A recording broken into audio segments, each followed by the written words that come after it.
to take over, so if you come over here and sit now, I'd appreciate it. Senator Cruz. Thank you, Mr. Chairman, soon to be Madam Chairman.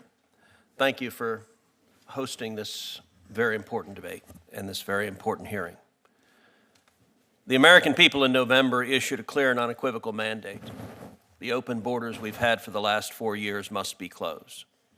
We can no longer allow criminals and cartels and gang members and deadly drugs to stream across our border. And President Trump has been working every day since he was sworn in to keep his promise to secure the border. He declared a national emergency on the southern border. He reinstated the Remain in Mexico policy. And just yesterday, President Trump negotiated that Mexico will station 10,000 troops at the southern border to help stop the flow of fentanyl into the United States. President Trump is doing his part to meet the mandate from the voters. We also in Congress must do our part to meet that mandate.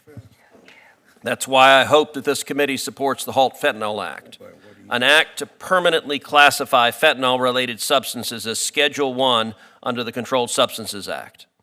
Fentanyl and its analogs are extraordinarily powerful and extraordinarily destructive. Congress and the American people don't talk enough about fentanyl's dangerousness. So I want to talk a little bit about that. Dr. Westlake, you are an emergency room physician. How much fentanyl does it take to kill an adult human being? Well, this is 2,000, enough to kill 2,000 people. So it's 4 to 5 grains of sand is a lethal dose for an opioid-naive patient. 2 milligrams is what it takes. If you see on this photograph a penny, we all know the size of a penny, and those couple of flakes there are enough to kill an adult human being.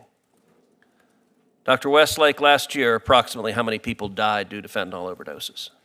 I believe it was around 70,000.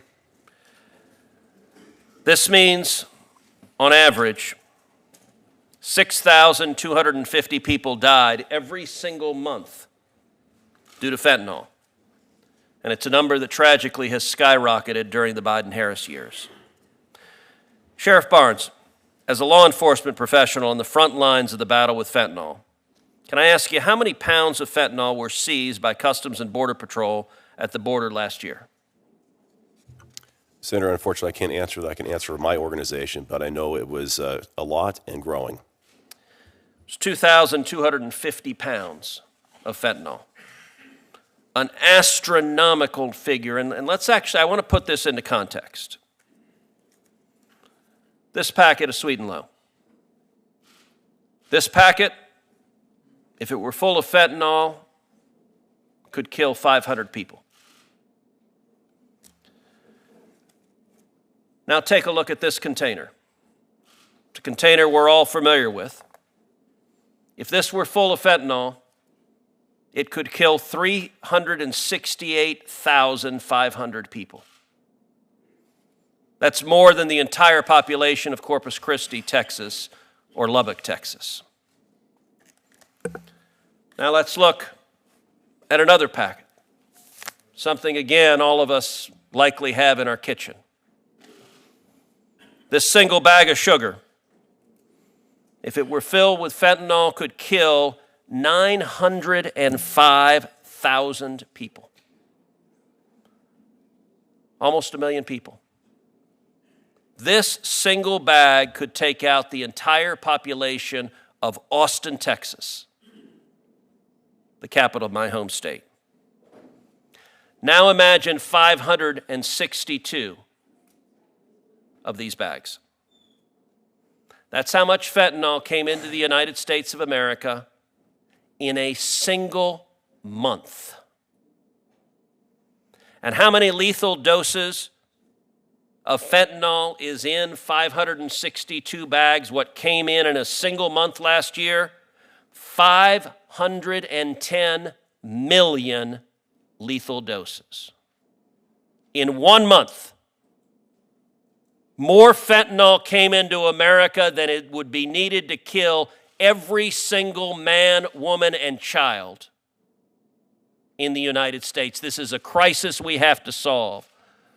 Mr. Puerta, Ms. Noring, thank you both for being here. Thank you for your courage. I will say, as the father of 2 teenage girls, you've lived a nightmare that every parent is terrified of.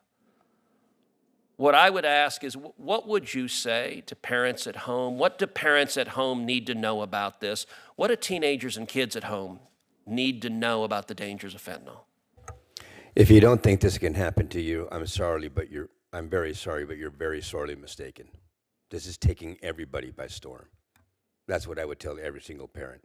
Due to the stigma of addiction and overdose, though, most people think that this could not affect their family because either they don't have somebody who's addicted to drugs in their family or somebody who's using drugs on a recreational basis.